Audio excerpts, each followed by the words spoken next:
তো আর দরকার নেই।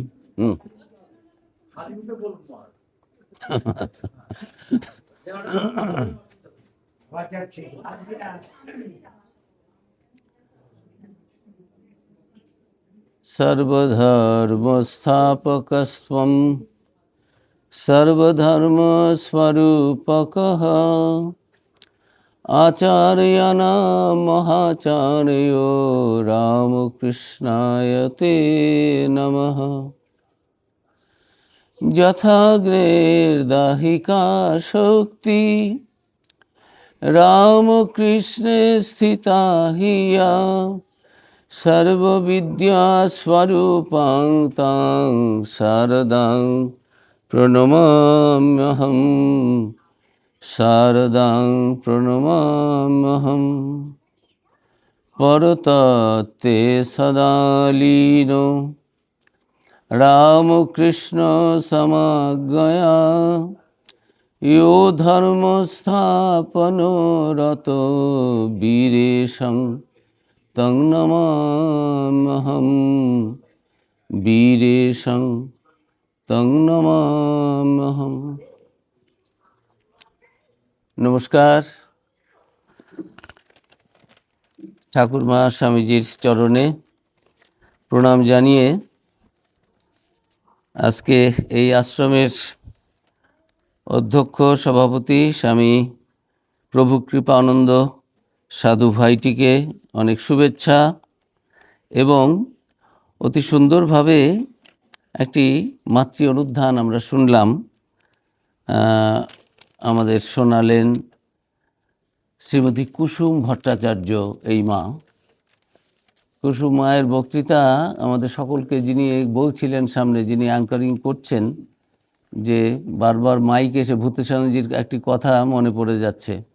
ভূতেশানন্দজি মহারাজ বলতেন, যন্ত্র তো নয়, যন্ত্রণা। মহারাজ একটু ধীরে সুস্থে একটু মহারাজ একটু অন্যরকম করে কথা বলতেন। তা আস্তে আস্তে নিজে হাসবেন না, কিন্তু বাকি সবাই হাসবে। তা যে যন্ত্র তো নয়, যন্ত্রণা। সত্যি এটি না হলেও আমাদের চলে না। আবার এতবার কারেন্ট আসছে যে কারেন্ট থাকতেও দেখছি চলছে না, আবার কি হচ্ছে না হচ্ছে ঠিক বুঝতেই পারছিলাম না। আর এটা যে এখানেই হচ্ছে তা নয়, এই সর্বত্রই দেখি আমাদের এই মাইকম্যানরা যারা থাকে, এই ভাইদের না হলেও আমাদের চলে না। আবার এরা এত বিরক্ত করে প্রায় প্রতিটি ক্ষেত্রেই, যে সেও আর যা এই জীবন। যে জন্য এসেছি আজকে ভক্ত সম্মেলন। এই প্রথম এলাম, ওই নদী কখনো পেরোইনি, ওই হাসনাবাদ পর্যন্ত এসেছি। আমি দীর্ঘকাল মালদায় ছিলাম। পূজনীয় দিব্যানন্দজি মহারাজ ছিলেন সেক্রেটারি, আমি একটু স্কুলের দেখাশুনো করতাম। তা বহু বছর একসঙ্গে। আর উনি, তার কাছে এই দ্বীপগুলোর গল্প শুনেছি, স্যান্ডেলের বিল, হিঙ্গলগঞ্জ, আরও সব নামগুলো ভুলে গেছি। রেগুলার তিনি আসতেন। আর আমার ওই স্কুলেরই প্রাক্তন ছাত্র এখানে এসডিপিও ছিল, শিশির দাস, আইপিএস অফিসার ছিল, খুব ভালো অফিসার। তারপরে তো চলে গেছে সে এখন, আর ওই আইপিএস থেকে দিয়েছে অবস্থা দেখে। যাই হোক, তো এই জায়গায় প্রথম এলাম, এসে এই ভক্তদের দেখে সত্যি খুব আনন্দ হচ্ছে যে আপনারা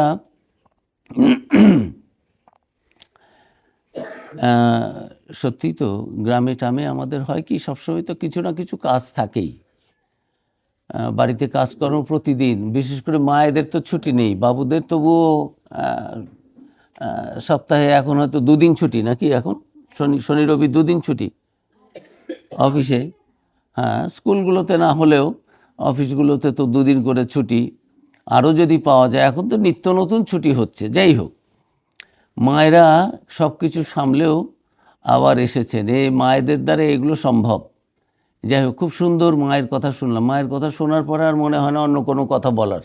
সত্যি বলছি, মায়ের কথা শুনতে শুনতে আমাদের সকলেরই মনের মধ্যে এমন একটা অবস্থা হয় যে যেন আরও শুনি, সেটা নিয়েই ভাবি, সেটারই অনুধ্যান করি। মায়ের এই যে পাঠটা করছিলেন মায়ের কথা, সেখানে ওই বইটির নাম শতরূপে সারদা। তো উনি বলছিলেন মায়ের নানা রূপ। আমি তাই ভাবছিলাম মায়ের শতরূপ, সহস্র রূপ, তার বর্ণনা তিনি করলেন। আবার সেই উগ্ররূপের কথাও, হরিশের কথাও হয়েছে, বগলারূপ চন্দ্রমোহনের। মহেশ্বরানন্দজি, আমি রামহরিপুর একটা স্কুলে আশ্রমে দীর্ঘকাল ছিলাম, 15 বছর সেবা দিয়েছি। ওই মহেশ্বরানন্দজির কথা যে বললেন, উনি মায়েরই শিষ্য ছিলেন। তারও ওই যে জগদ্ধাত্রীর দর্শন হয়েছে, আবার কালীরও দর্শন হয়েছে। তিনি লিখেছেন, তার পুরোটা বলেননি, একটা দর্শন হয়েছে অন্য সাধুদের মুখ থেকে শোনা। রামহরিপুর আশ্রমটাও তাঁরই করা, বৈকুণ্ঠ মহারাজ। তা এদের জীবন কতভাবে ধন্য করেছেন, এবং এখনও আমরা আর ডিরেক্টলি মাকে দেখিনি, কিন্তু মা আমাদের সকলের মনের মধ্যে কিন্তু আছেন, হৃদয়ে আছেন। কতভাবে একজন সাধু বলেছিলেন যে মায়ের এই আসার পরে, মা শারদার আসার পরে জগতে আর কেউ অনাথ নেই। আমরা বলি না, মাতৃপিতৃহীন অনাথ বালক, অনাথ বালিকা। কালকে আমাদের এখন পাঠ হচ্ছে অখণ্ডানন্দজির কথা, ওই সারগাছির কথা, কিভাবে তিনি সব অনাথ ছেলে মেয়েদের নিয়ে আশ্রমটা শুরু করেছিলেন। আর তাদের যে স্নান করাতেন, সে স্নানের মধ্যে বলতেন, বিষ্ণুকে আমরা যে পুজো করি, স্নান করাই, ঠাকুরকে যে মন্ত্রে স্নান করাই, ঠিক সেই মন্ত্র তার মধ্যে মুসলিম বালক বালিকারাও রয়েছে। তাদের জন্যই তো প্রথম আসলে শুরু হলো। মাইক কি কারেন্ট আছে না নেই? আসলে গলার অবস্থা খারাপ, ডাক্তার বলেছে মাইক ছাড়া বলবেন না, তাতে আরও হবে। তো যাই হোক, এখন সেই সারগাছির কথা ভাবলে মনে হয় যে গ্রামে গ্রামে মহারাজ কীভাবে সেবা করেছেন।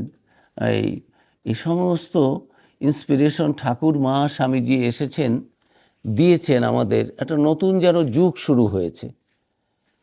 ঠাকুর মা স্বামীজি এরা আলাদা নন। একটা বেলপাতা, সকালে অঞ্জলি দিচ্ছিলাম, অর্ঘ্য দিচ্ছিলাম ঠাকুর মা স্বামীজিকে, একটা করে বেলপাতা রয়েছে। একটা বেলপাতা বলতে মানে 3টে বেলপাতা, 3টে পাতা মিলে একটা বেলপাতা হচ্ছে। ত্রিশূল, 3টে শুল থাকে, 3টে, সেই নিয়ে একটি ত্রিশূল হলো। তো ঠাকুর মা স্বামীজি আমরা যেন কখনো আলাদা না ভাবি। আর মা নিজেও বলেছেন, আমরা কি আলাহিদা? ঠাকুর আর আমি, ঠাকুর থাকতে ঠাকুর পেছনে রয়েছেন, আমি মা থাকতে তোমাদের ভয় কি? আমি বলছিলাম যে মা এসেছেন, আর কেউ অনাথ নেই। আমি মা, সকলের মা।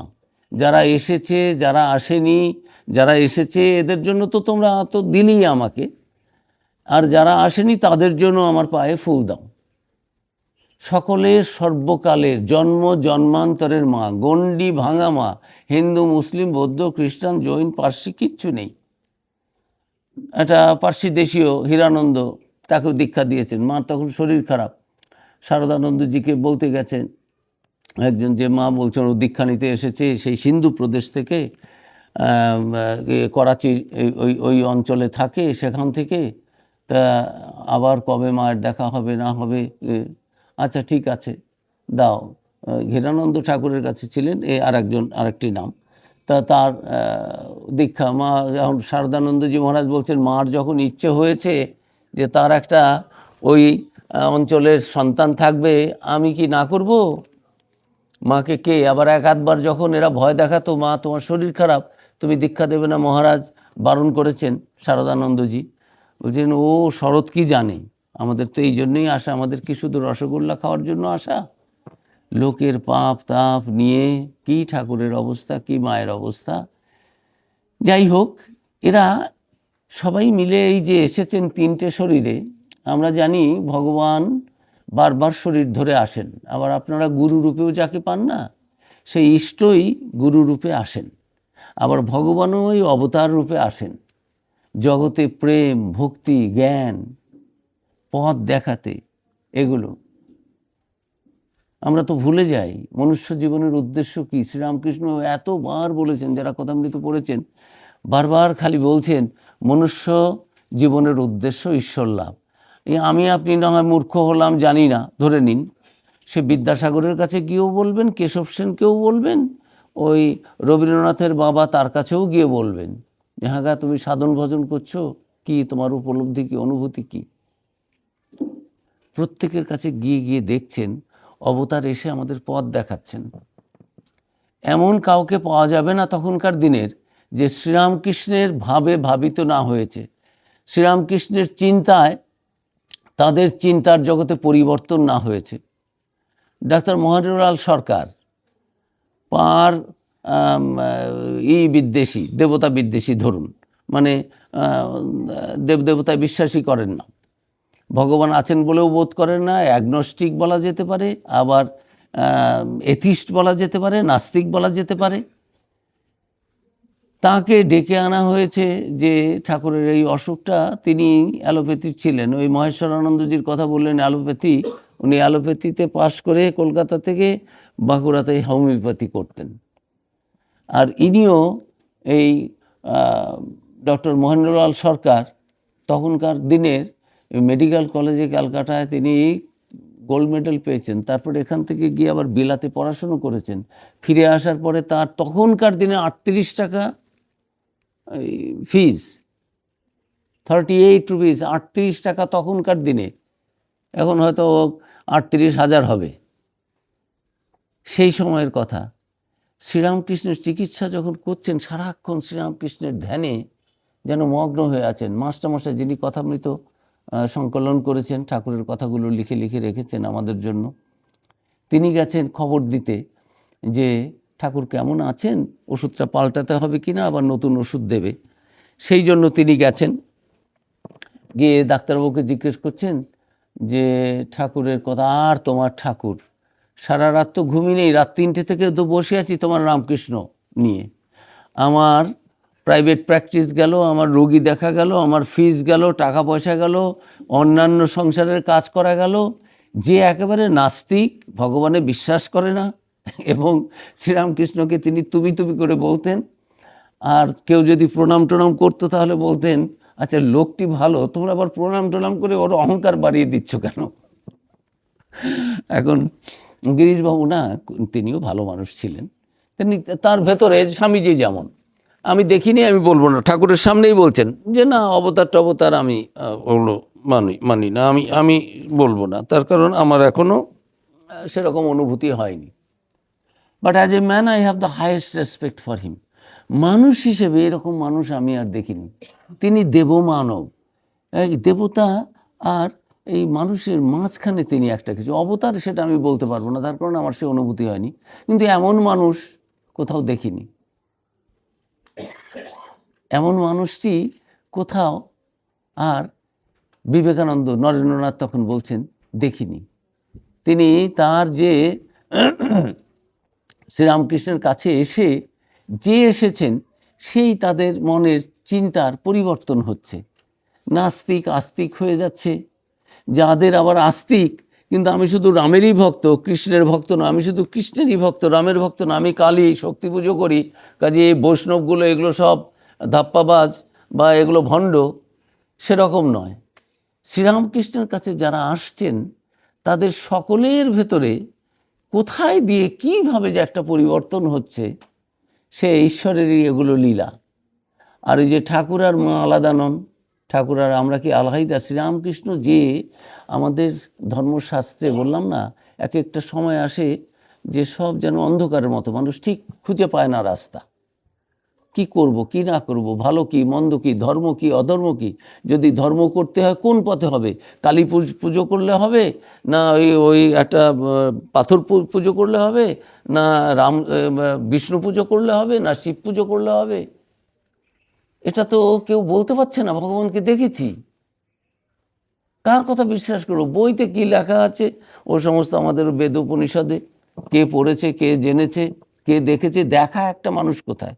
মা বলতেন ঠাকুর ছিলেন একজন দেখা লোক, যিনি দেখেছেন, ভগবানের সঙ্গে কথা বলেছেন।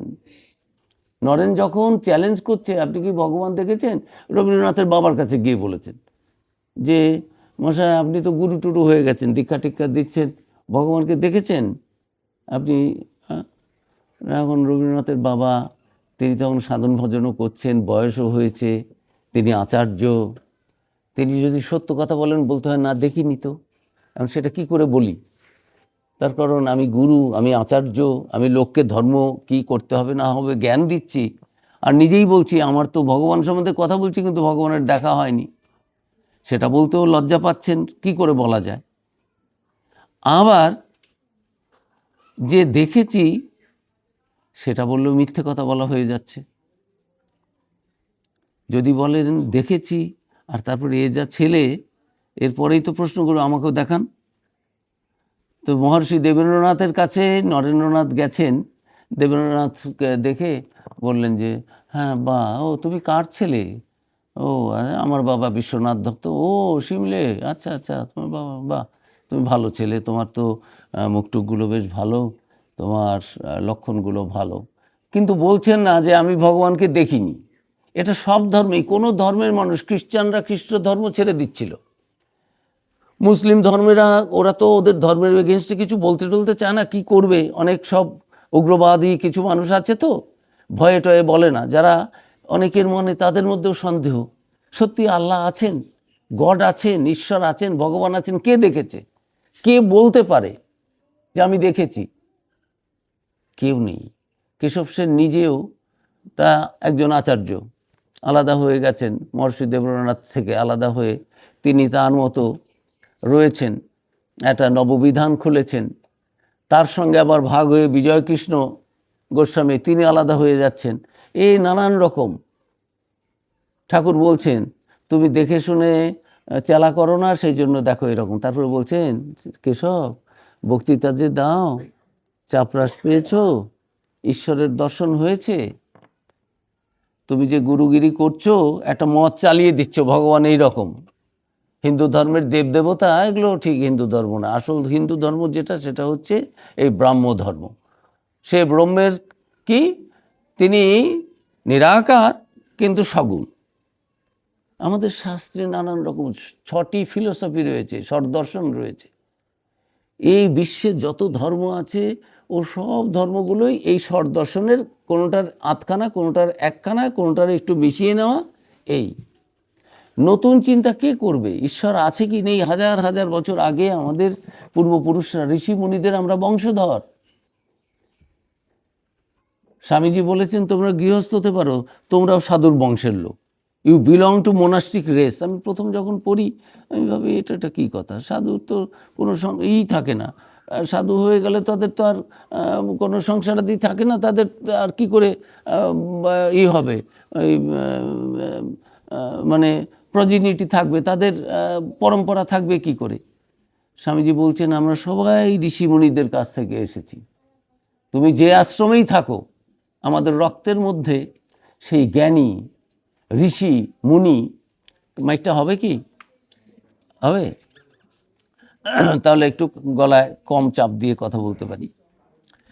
তা বলছি, স্বামীজি বলেছেন যে এই ভারতবর্ষটি, এরা আমরা সব ঋষি মুনিদের থেকে এসেছি, আমাদের ভেতরে একটা অন্য রকমের চিন্তা ভাবনা, অভিজ্ঞতা, অপরোক্ষ সহানুভূতি, এগুলো আমার না হতে পারে, কিন্তু আমার বাপ ঠাকুরদাদা 14 পুরুষের ছিল।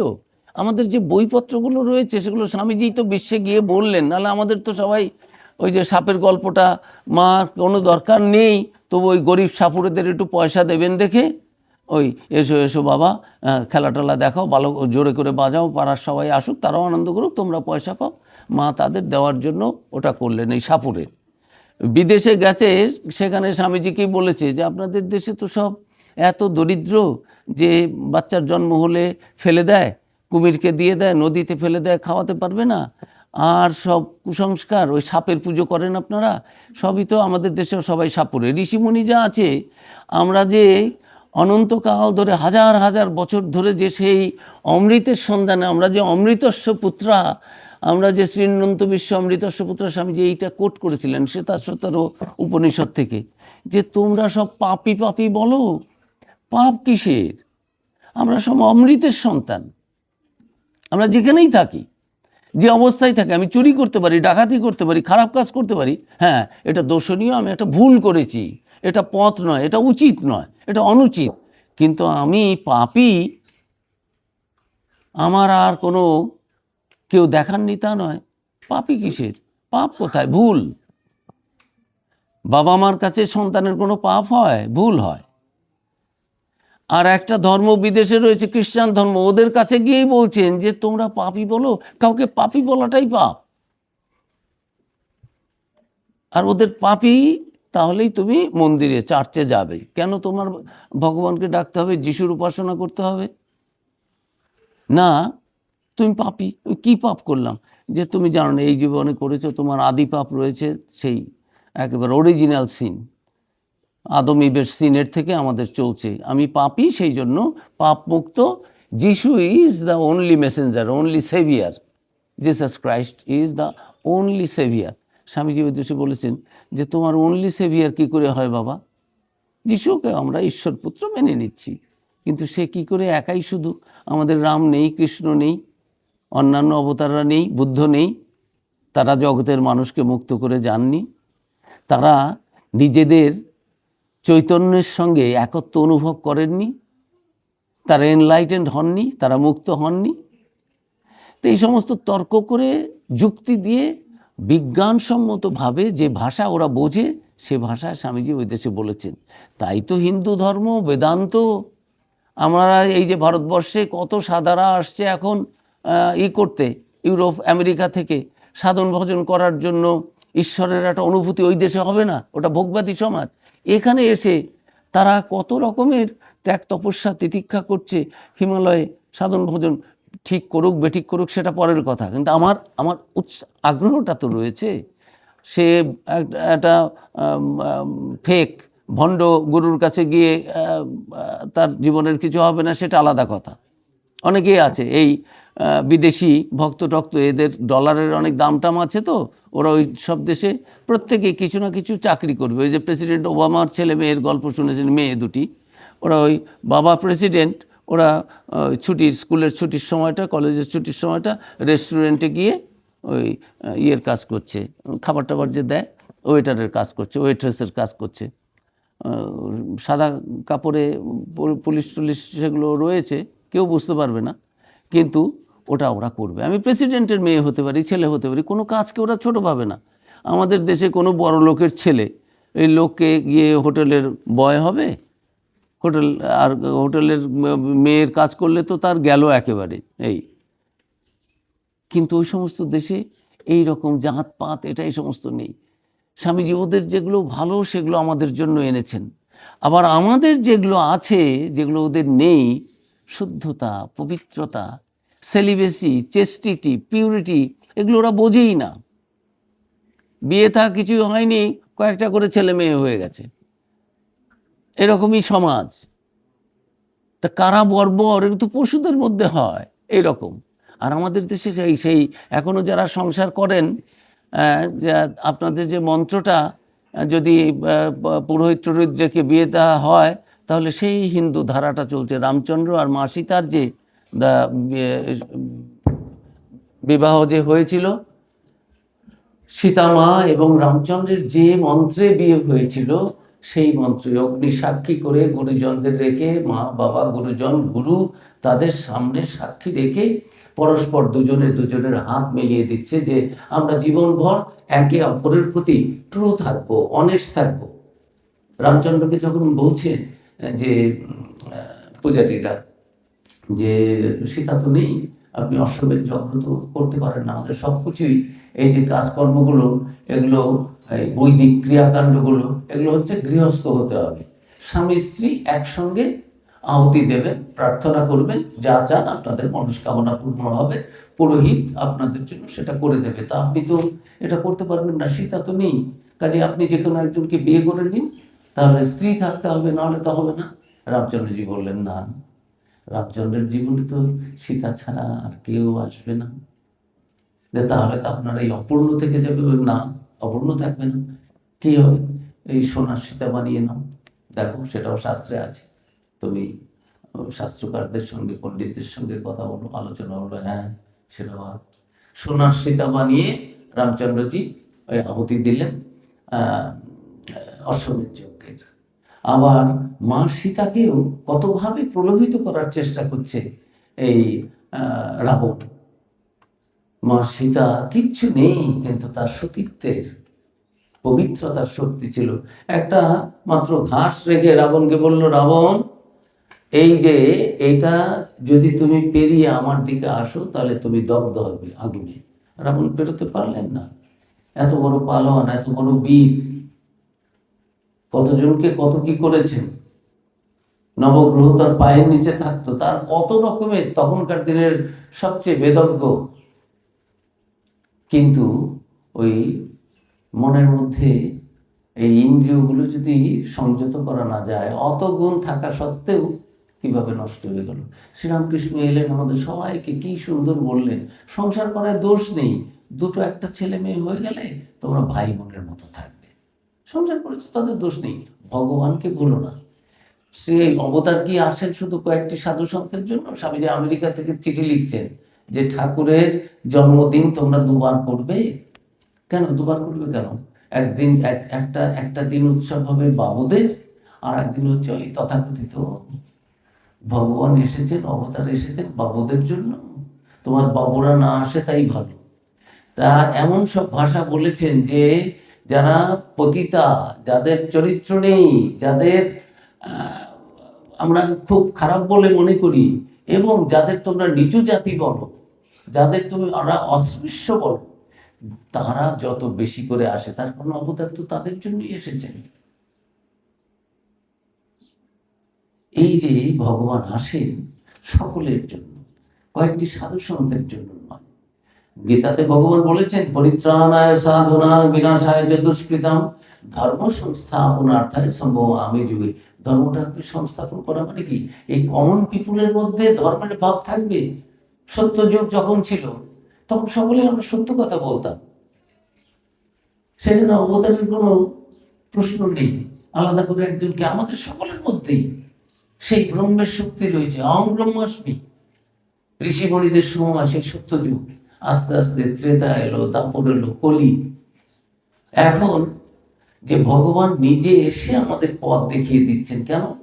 আমরা ভগবান থেকে এত দূরে চলে এসেছি, কোন পথে যাব কি যাব না সে বোধও আমাদের নেই, ভুলেই গেছি।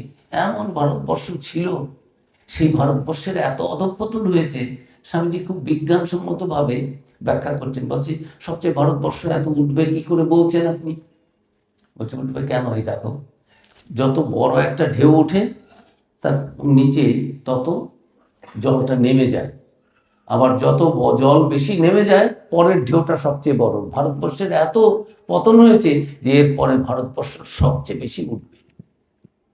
এমন উঠবে যে আমাদের অতীতের যে আমাদের যে ছিল, মানে সব দিক থেকে আমরা এগিয়ে ছিলাম, সে প্রাধান্য, সে যে আলোক অতীতে আমাদের ভারতবর্ষ যে খুব উঁচু অবস্থায় ছিল, সেটা ম্লান হয়ে যাবে, আরও বেশি উঠবে ভারতবর্ষ। কিভাবে উঠবে? এই সকলের থেকে, শুধু সাধু সন্ত নয়।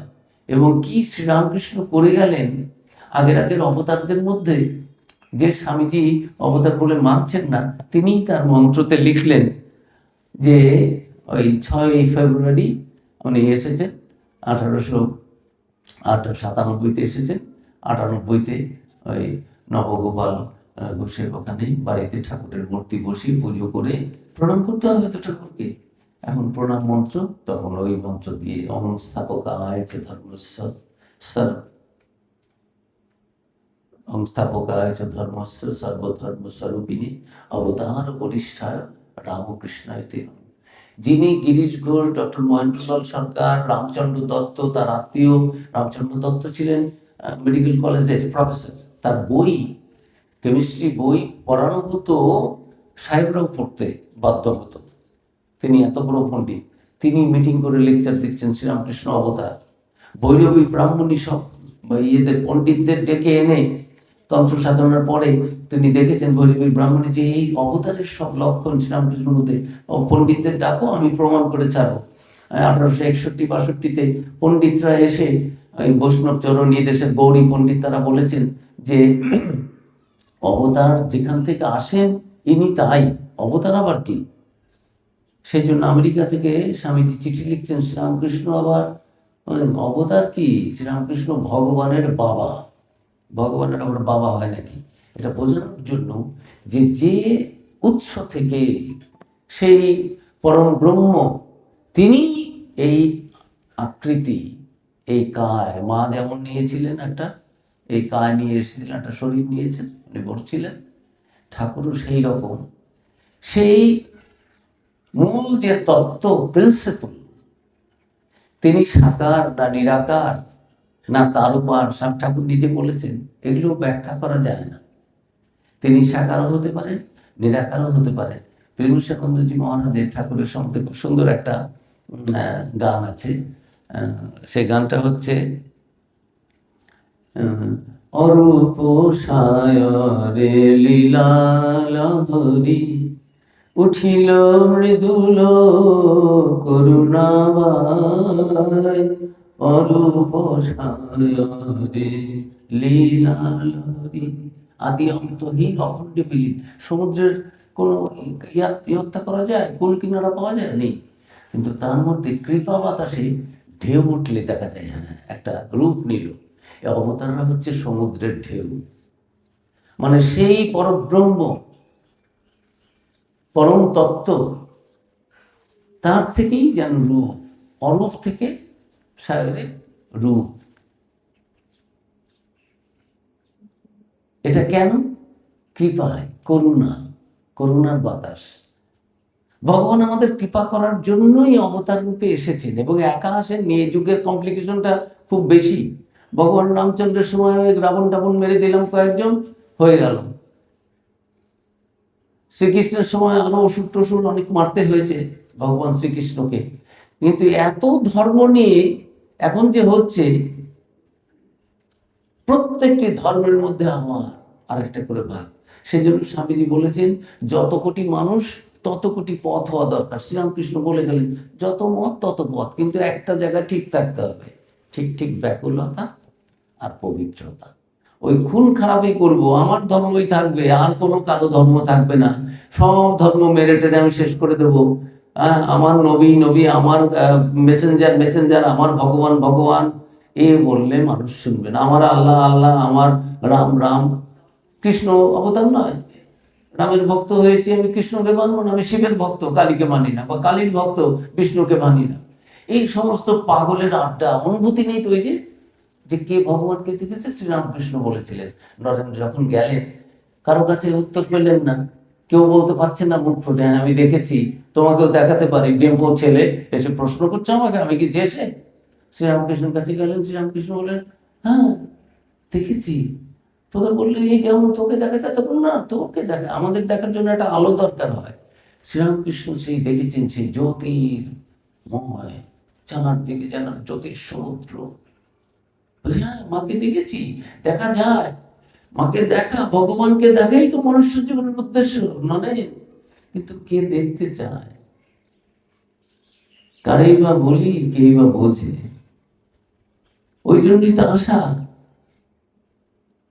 এই নরেন প্রথম একটি মানুষ দেখলেন, শুনলেন, যিনি বললেন, হ্যাঁ আমি এই সাদা চোখে, খালি চোখে তোমাকে যেরকম দেখছি সেই রকম দেখেছি, কথা বলেছি, কথা কয় যে। কোন ধর্মের কেউ এরকম বলতে পারবেন না। সেই জন্য কেশব সেন ব্রাহ্ম ছিলেন, তারাই তো বেশি করে আসতে। ওই যে ডক্টর সরকারের কথা বললাম, এই রামকৃষ্ণদেবের একটা ছবি আপনারা দেখেন, এই ডক্টর সরকারের জন্য শরীর চলে গেছে যখন, তখন বলছেন, এই তোমরা তো এখন সৎকারের জন্য নিয়ে যাবে এই দেবতনু, আর তো আর দেখা যাবে না, যাও আমি টাকা দিচ্ছি। উনি টাকা দিলেন, তার টাকাতে একটা ফটো তোলা হলো। আরে তো সব সাধু, তো খাওয়াবে কি? শ্মশান বন্দি, শ্মশানে গেলে গৃহস্থদের একটা নিয়ম আছে, শ্মশান বন্ধু, শ্মশানে যারা যায় তাদের বলে শ্মশান বন্ধু, তাই তো, তাদের খাওয়াতে হয়। না, এই 10 টাকার রসগোল্লা, মুড়ি, এগুলো কিনে টেনে যারা শ্মশানে যাচ্ছে সবাইকে খাওয়া, আর ফটোটা তুলে রাখবো। ওই ঠাকুরের শেষ শরীর চলে যাওয়ার পরে যে ছবিটি, সেটা ওই ডক্টর সরকারের জন্য। আর কত বড় বিজ্ঞানী ছিলেন! ফার্স্ট আমাদের দেশে এই Indian institute of science and research, উনি সেটা প্রথম স্থাপন করেন। তার আগে আমাদের দেশে কিছু ছিল না। স্বামীজি বলেছিলেন টাটাকে, এই এই ম্যাচের দেশলাই কারখানা করবে, কি সব করছো, দেশের জন্য একটু করো, বড় করে করো, বড় বড় কারখানা করো, ভারী শিল্প করো, অনেক মানুষের কাজ হবে, আর রিসার্চের ব্যবস্থা করো। এই যে টাটা ফান্ডামেন্টাল রিসার্চ এগুলো সব হয়েছে, স্বামীজি চলে গেছে নিবেদিতা মাইসোরের রাজার কাছ থেকে জমি টমি নিয়ে, তারপরে টাটাকে ওগুলো করতে সাহায্য করেছে। স্বামীজির কথায় কত কিছু হয়েছে। স্বামীজি বিদেশে যখন আছেন তখন রকেফেলার নামে সবচেয়ে আমেরিকার ধনী ব্যক্তি, তিনি গিয়ে তার মনে কিছু একটু ব্যবসায় খারাপ হয়েছে, সুইসাইড করতে যাচ্ছেন, তো মরতে পারেননি। তার বন্ধুগুলো বলেছে গহনা সুইসাইড করো না, দেখো ওই যে ইন্ডিয়ান যোগী এসছে না আমেরিকা, তখন স্বামীজির খুব নাম, তো ওনার কাছে যাও, উনি তোমাকে একটা পথ দেখাবেন, আর সুইসাইড করতে চান। এবার তো বেঁচে গেছো, সুইসাইড করেছিলেন, ফিউটাইল অ্যাটেম্প, মানে এই করতে পারেননি আর কি, মরতে পারেননি, বেঁচে গেছেন। কি তার একটু ব্যবসায় ক্ষতি হয়েছে। এই যারা অর্থের পেছনে ছোটে না, অর্থ ছাড়া কিচ্ছু বোঝে না, কথামৃতের মধ্যে আছে নাথিং লাইক লেদার। যারা চামড়ার ব্যবসা করে যেখানেই যাবে ওই চামড়ার গল্প করবে, চামড়া ছাড়া আর কিছু নেই। সেরকম নাথিং লাইক লেদার, যে নাথিং লাইক মানি, যারা টাকা পয়সা করে না, সারাদিনটা বউ ছেলে মেয়ে কোটিপতি, কিন্তু সময় দেওয়ার তাদের সময় নেই তাদের সঙ্গে। কোথায় টাকার কথা বললেই তার পেছনে চলে যাবে। আধ্যাত্মিক জীবন বাদই দিন, একটা পারিবারিক জীবন তো থাকে তাদের জীবনে, তাদের স্ত্রীরা সুখী নয়, ছেলে মেয়েরা সুখী নয়, কেন? সারা জীবন খালি টাকার পেছনে ছুটেছে, এই ভদ্রলোক সেই রকম। তো স্বামীজির কাছে কোনো বলা নেই করা নেই। স্বামীজি একটা বাড়িতে যেখানেই থাকতেন, স্বামীজি পড়াশুনো করতেন, তো ওই দেশের কি বই টই আছে, লাইব্রেরিতে বসে আছেন, বলছেন কিছুই জানেন না, স্বামীজি এইভাবে বসে আছেন, পেছন দিক থেকে লোক আসছেন, সেই ভদ্রলোক কিছু জানানো নেই। মনে রাখবেন, যে লোকটি মারা যাবে, সুইসাইড করবে, সে কিন্তু কখনো করে না।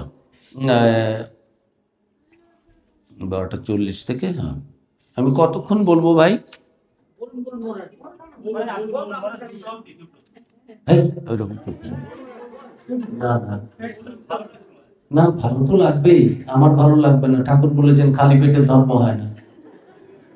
মায়েদের একবার একবার দক্ষিণ ভুলিয়ে আমার মনে করিয়ে দেবেন, আমরা ইয়েতে থামলাম, ওই গল্পে আবার ফিরে আসবো। রকফেলারের একবার দক্ষিণেশ্বরে বেশ কজন মা উপবাস করে ঠাকুরের কাছে চলে এসেছেন দক্ষিণেশ্বরে।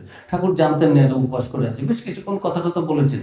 তারপরে বলেছেন যে তোমরা কিছু খাবে না? বলছে না, আমরা উপবাস করে আছি। কেন? বলছে আপনার কাছে এসেছি সেই জন্য। মা কালীর বলছে ছি ছি ছি, তোমরা এখনই ওটা আমার কাছে, না আপনার কথা ভালো লাগছে, বল না আগে যাও, মাকে প্রণাম করো, প্রসাদ পাও, তারপরে আমার কাছে আবার আসবে। তুমি জানো না মায়েরা না খেয়ে থাকলে আমার কষ্ট হয়? শ্রীরামকৃষ্ণ। কাজেই এই মায়েদের না খেয়ে রেখে আমি অনেক কথা বলবো, সেটা আবার কথা হবে, আবার কত বছর ধরে কতবার ভক্ত সম্মেলন করা যায়। এবার তো রাস্তা চিনে নিলাম, কোনো অসুবিধে নেই।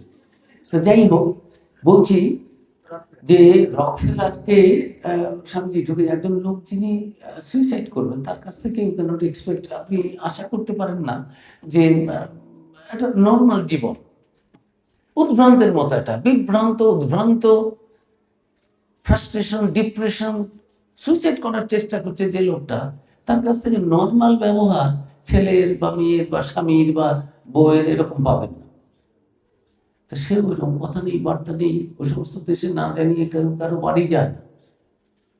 এসে ঘরে ঢুকে পড়লো, স্বামীজি যেখানে বসে কথা বলছিলেন, স্বামীজি ঢোকার পেছন থেকে কিচ্ছু দেখেননি, তো পেছন থেকেই মুখ না দেখেই স্বামীজি বলছেন যে সমস্ত জীবন শুধু অর্থ উপার্জন করলে, whole life you have gathered and accumulated, শুধু সংগ্রহ করছো টাকা, never ever you have given anything in charity for others, কাউকে কখনো কিছু দাওনি।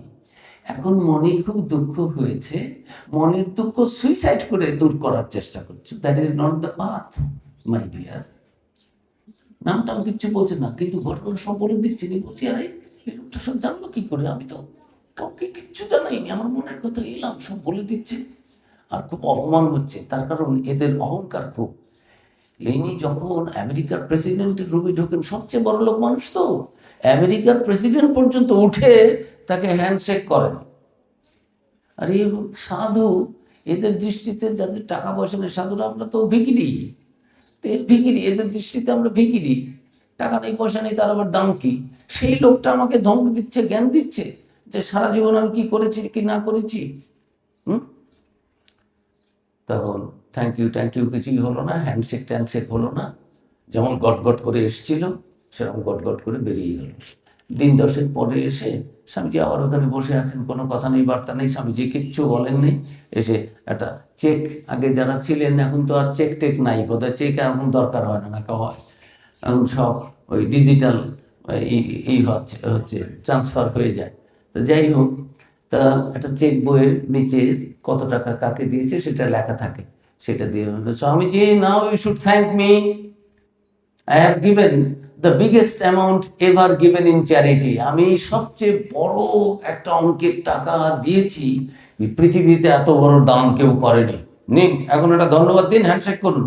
আপনি তো সেদিনও উঠে আমাকে দাঁড়াননি, হ্যাঁ, এখনো করছেন না। এগুলো মনে মনে ভাব, তার আর কি, অহংকারের ভাব থেকে স্বামীজিকে ছুটে ওই রকম টেবিলের উপরে ফেলে দিল। স্বামীজি বললেন, হোয়াই শুড আই, আমি কেন তোমাকে ধন্যবাদ দেব?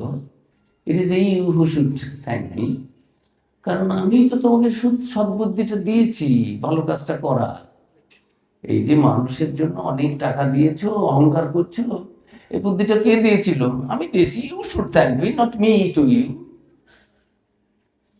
স্বামীজি আবার হেরে গেল। এরা কখনো হারতে জানে না, এত অহংকার তো রাবণের। ভাই বুদ্ধি দিচ্ছে বিভীষণ যে, ওকে মারতে চাচ্ছ কেন দাদা? ওই দুধ, মহাবীর দুধ, দুধ দুধ অবদ্ধ, শাস্ত্রে আছে না, তুমি তো সব শাস্ত্র জানো। দুধ অবদ্ধ, ওকে মারা যায় না। লাথি মেরে বের করে দিল। বলল, বেটা বদমাস, যত তোর শাস্ত্র আমার বেলায়, হ্যাঁ, আমি যেন কিছু পড়ি না, যাই না, আমার কাছে মারতে পারলেন না। নাহলে হনুমানকে তখনই মারবেন, হনুমানকে মারতে পারতেন না। যাই হোক, আচ্ছা দাও। এই হনুমানগুলোর লেজটা খুব সবসময় নাড়ায়, ওর লেজটা ওদের খুব প্রিয়, যাও লেজে আগুন ধরিয়ে দাও। দেখলো ঠিক আছে, ধরাও না, চুপ করে বসে আছে, যেন কিচ্ছু জানে না। তারপরে যে ভালো করে লাগানো হলো, আগুনটা বড় হয়েছে, এখন গোটা লঙ্কা, আয় বেটা, তোর লঙ্কা, সোনার লঙ্কা, খুব অহংকার করে করেছিলি সোনার লঙ্কা, এখন সোনার লঙ্কা আমি দিচ্ছি, সোনা গলিয়ে দিচ্ছি। তা যাই হোক, তো ওই ডি রকেফেলার, সবচেয়ে ধনী মানুষ, যে এত সম্মান পেয়েছে, তো ওদের উপরে কেউ কথা বলে না। স্বামীজি বলছেন, আমি তোমাকে ধন্যবাদ দেবো কেন? তুমিই তো দেবে, তোমাকে তো সদ্বুদ্ধিটা আমি দিচ্ছি, এটা যদি ভালো কাজ হয়। তুমি এসে বলছো এত বড় কাজ করেছি, কে তোমাকে অনুপ্রেরণা দিয়েছে? আমি, ইউ শুড থ্যাংক মি। হেরে গেল। তারপরে স্বামীজির বিখ্যাত কথা, that is not the way, ওটা পথ নয়। The giver must sit, kneel down before the receiver and pray, oh God, you have given me the chance, I am so blessed. You have given me the chance to serve you in the form of needy, in the form of poor, in the form of afflicted.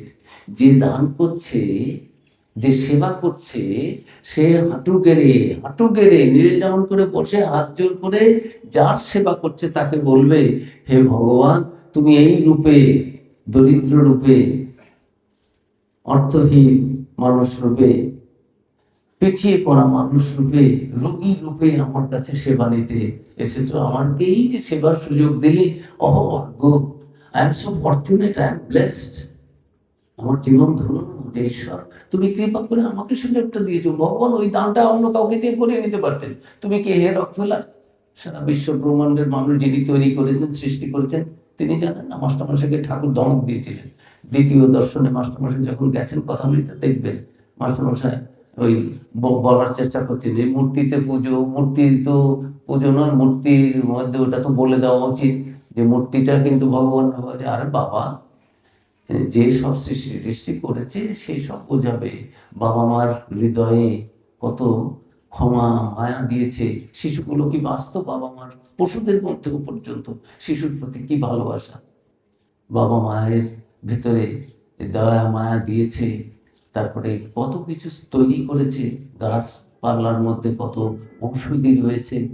তোমাদের এই কলকাতার বাবুদের খালি lecture দেওয়া, নিজে আগে বোঝো, তোমার কিছু একটু জ্ঞান হয়, ভক্তি হয়, লেকচার দাও, বুঝিয়ে দিতে হবে, সব বুঝিয়ে দাও। ঠাকুর ধমক দিয়েছিলেন মাস্টারমশাইকে। তো যাই হোক, তো স্বামীজি ওটা বোঝালেন যে হাত জোর করে আগে বলো, দান করার সময়, এগুলো আমাদের ভাগবতে আছে। স্বামী রঙ্গনাথনজি মহারাজের খুব প্রিয় এইটি শ্লোকটি, যে এই যে অর্হতে দান ও মানব ভাব, এই যে অন্যকে যে সেবা করবে, এটা সোশ্যাল সার্ভিস হয়ে যাবে, ওটা পুজো হবে না। রামকৃষ্ণ মিশন যে আমাদের সেবা, এই যে আত্মনমুখ স্বার্থম জগৎ ধিতায়, যে জগতের হিত হোক, ভালো হোক, বহুজন সুখায় বহুজন হিতায়, বুদ্ধদেব যেরকম জীবনপাত করেছেন তার শিষ্যদের বলেছেন, স্বামীজি সেই রকম রামকৃষ্ণ মিশনের মোটো আদর্শটা করে গেছেন যে নিজের মুক্তি হবে, কিন্তু সবাই তোমরা বদ্ধ থাকো, আমি মুক্ত হব, এটা স্বার্থপরতা। এটা কি করে করো? যে ভালো মানুষ সে কখনো একা ভালো জিনিস উপভোগ করতে পারে?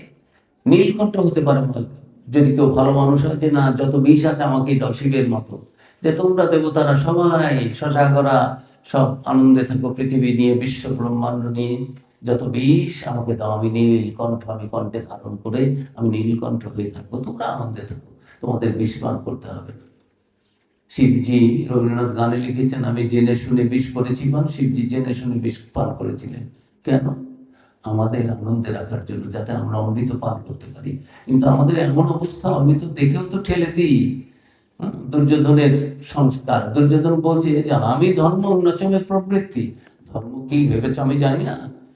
দুর্যোধন যে তার যে বিদ্যা, অর্জুনদের যে বিদ্যা ছিল, শাস্ত্র জ্ঞান ছিল, দুর্যোধনেরও ছিল, দুঃশাসনেরও ছিল, কিন্তু তবুও এই দ্রৌপদী মাকে নিয়ে এরকম করবে, তবুও অন্যায় করে দ্যুতক্রীড়া করবে। ওরা কি ধর্মের বইটই পড়েনি?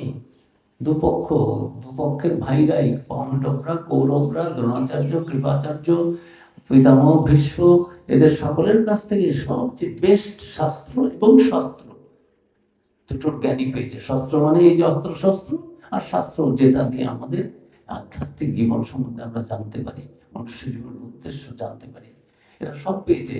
কিন্তু ওই যে নেচার হচ্ছে, বলে জানামি ধর্ম, ধর্ম জানি, আমি জানি না তা নয়, বোকা ভেবো না আমাকে। নচমে প্রবৃত্তি, ধর্ম করার আমার ইচ্ছে হয়। জানামি অধর্ম, অধর্ম কি তাও আমি জানি। এই যে যুদ্ধগুলো হচ্ছে, দুর্যোধন কি জানে না? দুষ্টু, যতুগৃহে পুড়িয়ে মারার চেষ্টা করেছে। সত্যি এরা ওই রাজত্বের অধিকারী, তাদের পুরোটাই রাজত্ব আমি দেব না। আমার নিজেরই ভাইয়ের স্ত্রী, তাকে এনে এইরকম সভাগৃহের মতো অপমান করা, কত ভাবে এ সবই তো অন্যায়।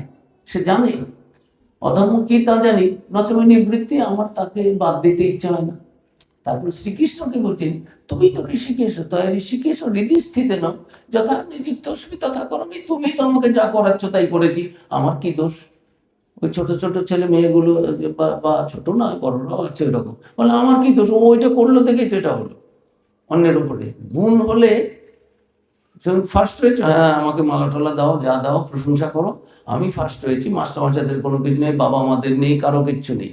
আর যেই ফেল করেছে, মাস্টারমশাই পড়ায়নি, বাবা বই কিনে দেয়নি, মা খেতে দেয়নি, অমুকে অমুক করেনি, সেদিন আমার শরীর খারাপ ছিল, এই সমস্ত, এগুলো হচ্ছে এই দুষ্টু বুদ্ধি, এগুলো আসরিক এই নিয়ে যারা জন্মে। তাই আর স্বামীজি সারা বিশ্বময় বলেছেন যে তিনি ভগবান, সাকার আকার নিরাকার, আমার গুরু, এগুলো শাস্ত্রে আছে, তিনি সেগুলো সমস্ত করেছেন। এবং স্বামীজি বলছেন বেদান্তে যে কথা রয়েছে, শ্রীরামকৃষ্ণের যে অনুভূতি সেটাকেও ছাড়িয়ে যায়, শ্রীরামকৃষ্ণের অনুভূতি ছাড়িয়ে যায়। কেন? স্বামীজি নিজে বলেছেন, স্বামীজি যখন স্বামীজিকে বলছেন, ঠাকুর তুই কি চাস? সবাই তো বলছে আমাকে একটু সমাধি করে দিন, আমার যাতে একটু জ্ঞান হয়, আমি যাতে মুক্ত হই, আমার এটা হয় সেটা। টাকা পয়সাও মানুষজন যেমন চেয়েছে, যে কল্পতরুর দিন অনেকে টাকা পয়সাও চেয়েছে। হ্যাঁ, এই যে উপেন মুখোপাধ্যায়ের কথা রয়েছে, বসুমতী, মা বসুমতী যে পত্রিকা, সেটা। সবাই কি আমরা ভগবান চাই? শ্রীরামকৃষ্ণ নিজে বলছে, নরেন, মনুষ্য জীবনের উদ্দেশ্য ঈশ্বর লাভ। ঈশ্বরকে দেখাও যায়, কিন্তু কে দেখতে চায়? আমরা বেশিরভাগই জাগতিক কিছু চাই, টাকা দাও, পয়সা দাও, পরীক্ষা আছে, পরীক্ষা দাও, মান সম্মান যশ এগুলো হবে। আমি গান গাই, আমার গানে যেন আমি লতা মঙ্গেশকর, ভীমসেন যোশী হয়ে যাই। আমি ডিগ্রি করছি, আমার যেন অক্সফোর্ড, হার্ভার্ড সব ইউনিভার্সিটির যারা বড় বড় যারা ভাইস চ্যান্সেলর ছিলেন তার থেকেও আমার বেশি ডিলিট ডক্টরেট থাকে। এরকম চুরি করে হলেও নেবে, দেখবেন অনেকে আছে চুরি টুরি করে মিথ্যে কথা বলে ডক্টর, ডিলিট, এগুলো সব সময় যেটা আমাদের নেই সেগুলো আমরা বলতে চাই, দেখাতে চাই, করতে চাই। আমরা বক্তৃতা দেবো, ভাববো যে মনে হয় যেন স্বামীজির মতে বক্তৃতা দিচ্ছি, আর কি মনে হয় খুব ভালো বক্তৃতা দিল, হ্যাঁ নিশ্চয়ই, যে এই অবস্থা হয় যাদের কিছু নেই, আর যাদের আছে তারা, ওই ঠাকুর বলেছেন, হাঁড়িটা ভরে গেলে, কলসিটা ভরে গেলে আর ভক শব্দ হয় না, একটু হয় যখন এক কলসি থেকে আর এক কলসিতে যায়। শঙ্করাচার্য এদের আচার্য হয়ে এসেছেন, সমস্ত জগৎময় কি ভালো কি মন্দ মানুষের সামনে সেটা বলতে হয়, তোমার পছন্দ হোক আর না হোক। সব ধর্মের ভগবানকে যে আমরা বলি মেনে নিই, অনেকে বলে না এই অবতার এই অবতার আমার প্রফেটের সমান তোমার প্রফেট হয় না, সেটা বোঝে না। ঠাকুরমা স্বামীজির ভাব খুব বেশি করে দরকার। বর্তমান বিশ্বে শ্রীকৃষ্ণ রামচন্দ্রের এত ঝামেলা ছিল না, এখনকার মন এত বিক্ষিপ্ত, এত বহুদা বিভক্ত এবং এত জড়বাদী যে কোনো জিনিসেই তাদের মানে ধৈর্য নেই, অধ্যবসায় নেই, সততা নেই, মনের পবিত্রতা নেই। সেটা বুঝতে গেলে মানসিক পবিত্রতা তো চাই। ঠাকুর বলেছেন, শাস্ত্রে আমাদের রয়েছে, মনি গুরু, মন যদি পবিত্র হয় সব পাবো। গুরু কৃষ্ণ বৈষ্ণব তিনের দয়া হলো, একের দয়া বিনে জীব ছাড়ে খারে গেল। সে একের দয়া মানে মনের দয়া। আমার মনটাই শুদ্ধ নয়, ভালো মানুষকে আমি খারাপ দেখছি। স্বামীজি বলছেন, তোমরা কি বলছো, এই যে মানুষের সেবা করছো, মানুষ কোথায়? I worship that God. এরা সবাই দেবতা। Whom you call man by mistake. ভুল করে তোমরা মানুষ বলছো, আমি তো দেবতা দেখছি, দেবী দেখছি। সেখানে বললেন, ওই আমেরিকায় গিয়ে শ্বেতা সত্যতর ওই থেকে সিংহন্ত বিশ্ব অমৃত সব অমৃতের ছেলে, পাপই কিসে? ভগবানের কাছে পাপ খালনের জন্য যাব, কিছু লাভের জন্য, ব্যবসা না, ওটা ভক্তি নয়, ওটা পুজো নয়। তুমি আসলেই ভালো, সেই জন্যই তুমি, ভগবান হচ্ছেন একেবারে আনন্দ স্বরূপ, ভগবান হচ্ছেন পূর্ণ স্বরূপ, ভগবান পূর্ণ। আমরা অংশটাই ভগবানের কাছে যেতে চাই, পূর্ণত্ব প্রাপ্ত হতে চাই। ভগবান হচ্ছেন চৈতন্য স্বরূপ, চৈতন্যই, আমরাও সেই তার অংশ, তাই তার কাছে গিয়ে সেই চৈতন্যে চেতনায়িত হতে চাই। একটা গান আছে, আমার চেতনা চৈতন্য করে দে মা চৈতন্যময়ী। তাই শ্রীরামকৃষ্ণ আশীর্বাদ করলেন, তোমাদের আশীর্বাদ করি তোমাদের চৈতন্য। আমরা চৈতন্য সব জেগে আছি, চৈতন্য নেই। আমার নাম কি, দাম কি, বাড়ি কোথায়, কত মানুষকে ঠকাতে পারি, কত মিথ্যে কথা বলতে পারি, সব কিছু আমাদের আছে, আমার নাই, ভালো কাজও করতে পারি। আবার আমাদের শ্রীরামকৃষ্ণ বললেন, এই জড় চৈতন্য নয়, জাগতিক চেতনা। গীতাতে ভগবান বলছেন, সা নিশা পশ্যত মনে, যেখানে জাগতিক মনের মানুষরা জেগে আছে, সেখানে সাধু সন্ত যারা ভগবানকে দেখবে, যারা পবিত্র জীবন যাপন করবে। সাধু সন্ত মানে শুধু সন্ন্যাসী নয়, গৃহস্থদের মধ্যে সাধু চরিত্রের যারা, যারা সত্য কথা বলে, পরোপকার করে, যারা নিঃস্বার্থপর, যারা ক্ষমাশীল, যারা দয়াময়, যারা ঈশ্বরের দর্শনের জন্য ব্যাকুল, যারা সত্যবাদী, তাদের সাধু বলে। সাধু চরিত্রের পুরুষ, সাধু চরিত্রের মহিলা, তাদের সঙ্গ করলে আপনার মনটা পরিবর্তিত হবে। তো যাই হোক, তো এই যে বলছিলাম লিঙ্কটা, চেতনা চৈতন্য ঠাকুর আশীর্বাদ করলেন। কেন করলেন? আমাদের সব এই জড় জগতের চেতনাটা আছে, কিন্তু চৈতন্যের যে চেতনা, আমি যে সেই, সেটা নেই। বিশ্বময় স্বামীজি সেটাই বলে বেড়ালেন, যে আমরা পাপী নই, আমরা অমৃতের সন্তান, সেটা ভেতরেই আছে। তুমি দেবতা, তুমি খুন খারাপি কি করে করো? ধর্মের নামেই হোক, যে জন্যই হোক, ভাই হোক, এই শাক্ত আর বৈষ্ণবেই হোক, হিন্দু আর মুসলমানেই হোক, বৈষ্ণব আর শৈবতেই হোক, আর বুদ্ধিস্ট আর খ্রিস্টানের মধ্যেই হোক, কেন তুমি ধর্মই কেন পরিবর্তন করাবে? অন্যকে ঠকাবেই কেন? অন্য তোমার করতো না? সবাই আমরা বসুধৈব কুটুম্বকম, সকলের মধ্যে সেই দেবত্বের শক্তি, ব্রহ্মের শক্তি। স্বামীজি, ঠাকুর, মা, সমস্ত বিশ্বময়। সে আমজাদকে বলছেন, আমার রাখাল শরৎ যেরকম ছেলে, আমজাদও সেরকম। আমজাদ এটা তুতে ডাকাত, তাকেও মা বলছেন। কেন? মা ব্রহ্ম দৃষ্টিতে দেখছেন। সেখানে হিন্দু, মুসলিম, বৌদ্ধ, খ্রিস্টান, জৈন, পার্সি বা এগুলো কিছু নেই, সকলের মধ্যে ব্রহ্মের শক্তি। এই যে ঠাকুর মা স্বামীজির কথা, যেটা বেদান্তের কথা, স্বামীজি বলেছিলেন যে আমাকে করে দিন, সমাধিতে সবসময় থাকবো। ঠাকুর বললেন এ রাম, ছি ছি ছি, সমাধি ওর থেকে উপরের অবস্থা আছে। শ্রীরামকৃষ্ণের ওটাই জ্ঞান হচ্ছে সমাধি, তার উপরে বিজ্ঞান শ্রীরামকৃষ্ণের। সমাধি অবস্থা থেকে নেমে এসে জগতের সকলের মধ্যে সেই ব্রহ্মকে দেখে, ভগবানকে দেখে, ঈশ্বরকে দেখে সেবা করো, তাদের কল্যাণ করো, তাদের ভালো হওয়ার পথ দেখাও, সেটা বিজ্ঞান। ওই তুমি জ্ঞান পর্যন্ত চাচ্ছ নির্বিকল্প সমাধি, তার থেকেও উচ্চ অবস্থা আছে। এই শ্রীরামকৃষ্ণ বললেন বেদান্ত আমাদের যা জ্ঞান বিদ্যা তাতে হচ্ছে যে হ্যাঁ ওই নির্বিকল্প সমাধিতেই সব হলো। শ্রীরামকৃষ্ণ বলছেন ওখান থেকে নেমে এসে ওই অনুলোম বিলোম, ছাদে ওঠার পর দেখবো যে জিনিস দিয়ে ছাদ তৈরি সিঁড়িটাও তাই দিয়ে তৈরি, নিচের মেঝেটাও তাই। তাই এসো নিচে যারা রয়েছে তাদের তুলে আনি। সেই তিনজন ইয়ের মতো ভক্তের মতো, বন্ধুর মতো যাচ্ছিল। প্রথম দুজন ভেতরে খুব আনন্দ হচ্ছে, লাফিয়ে পড়ে গেল। তৃতীয় বন্ধু উঠলো, সে আনন্দের রস নিল, ফিরে এসে সবাইকে ডেকে আনলো, এসো এখানে আনন্দ আছে। ঠাকুর, মা, স্বামীজি, তিনি এক, একে তিন এসেছেন। গোটা জীবনের প্রতিটি কথায় এই আমাদের ভেতরের যে দেবত্ব রয়েছে সেটা, এবং সেটা একা নয়। স্বামীজি বলছেন একটি কথা, ঠাকুরেরও রয়েছে। ঠাকুর বলছেন মনুষ্য জীবন পেয়ে যারা ঈশ্বরের অনুভূতি করার চেষ্টা না করে, ভগবান লাভ করার চেষ্টা না করে, তাদের বৃথৈ তস্য জীবন, তাদের জীবনটাই বৃথা। আবার গীতা তো শ্রীকৃষ্ণ বলেছেন মহতি বিনষ্টি।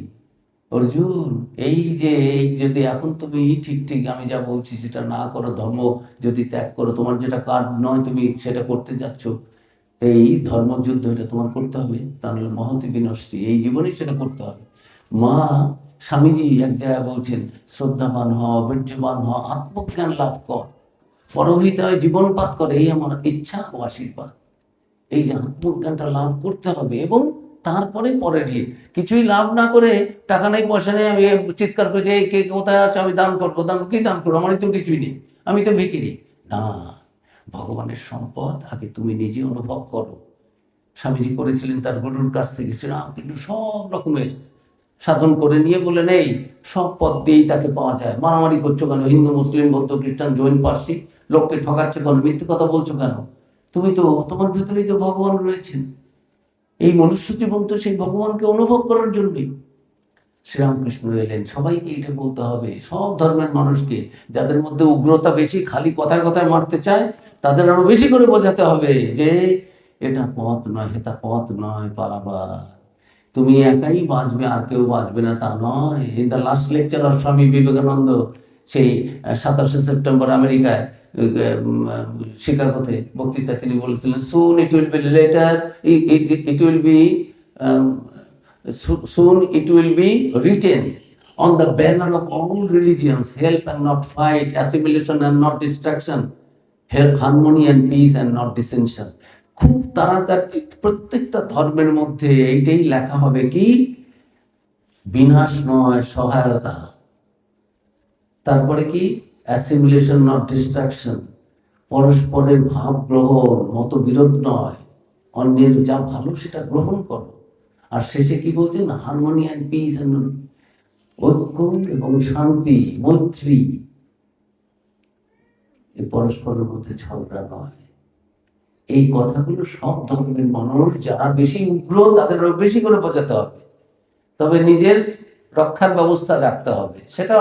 সেটা ভগবান সব বলেছে একেবারে। ঠাকুর বলছেন সাপের মধ্যেও ভগবান আছেন, বাঘের মধ্যেও ভগবান আছেন, সিংহের মধ্যে ভগবান আছেন, কিন্তু বাঘ সিংহকে তো কেউ আলিঙ্গন করা যায় না। কিন্তু ওদের মারার দরকার নেই, ওদের খাবার টাবারও দেবো, বেঁচে টেচে থাক, কিন্তু সাবধানে। আবার পশু মানে ঠিক ঠিক হলে, সময় গেলে ওই যে ইলেকট্রিক চাবুক টাবুক থাকে এর কাছে, সার্কাসে যারা থাকে, ইলেকট্রিক চাবুক টাবুক মারে না, তখন আবার মাথা নিচু করে থাকে, সব মিশিয়েই তো। কিন্তু মানুষের ভেতরে যে দেবত্ব, সে কথাটাই বলে তাদের বোঝাতে হবে। দেবত্ব প্রকাশ করো, তার নাম ধর্ম, অন্য কিছু নয়। এই যে অপূর্ব ধর্ম, নতুন ধর্ম, সর্বধর্মের সমন্বয় একটা, যে সব পথ দিয়ে যেতে পারো, কিন্তু হিংসা নয়, ভালোবাসা, ব্যাকুলতা। সত্যিই তুমি ঈশ্বরকে ভালোবাসো, তাকে দেখতে চাও, ঈশ্বরে বিশ্বাস করো, এবং নিজের জীবনটা সত্য, পবিত্র, প্রেমে ভরপুর। এইরকম মানুষরা, যে নামই দাও ধর্মের, যে কোনো পথই যাও, যে কোনো মতেই যাও, যে কোনো ধর্মের নামই বলো, এই ধরনের মানুষরা সেই পরমার্থ লাভ করবে। ঈশ্বর বলো, আল্লাহ বলো, ভগবান বলো, খোদা বলো, গড বলো, ব্রহ্ম বলো,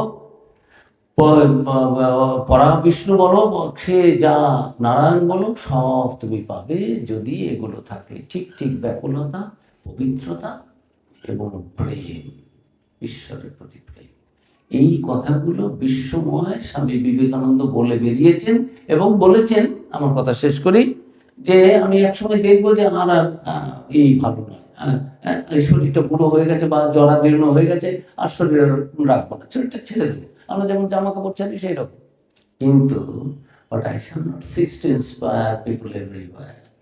সারা বিশ্বময় মানুষকে অনুপ্রাণিত যে করা, উৎসাহ দেওয়া, মানুষের ভেতরে একটা আশা এনে দেওয়া, সেটা আমি বন্ধ করব না।